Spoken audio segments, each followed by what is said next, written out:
அப்படி எழுதணும் இப்படி எழுதணும் அவர் என்கிட்ட சொன்னதே கிடையாது. ஒரு உதாரணம் சொல்கிறேன் உங்களுக்கு.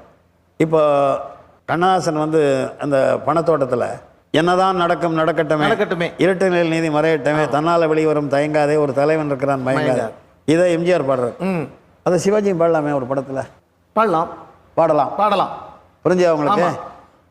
ஆனால் 3 எழுத்துல மூச்சு இருக்குமே, எம்ஜிஆர் மட்டும்தான் பாட முடியும், சிவாஜி பாட முடியாது. உண்மைதான். இப்போ யாரை நம்பி நான் பிறந்தேன் போங்கடா போங்கங்கிறத சிவாஜியும் பாடலாம், வேறு நடிகர்களும் பாடலாம். ஆனால் நான் ஆணையிட்டால் அது நடந்து விட்டால்ங்கிறத எம்ஜிஆர் மட்டும்தான் பாட முடியும், சிவாஜி பாட முடியாது. உண்மைதான்.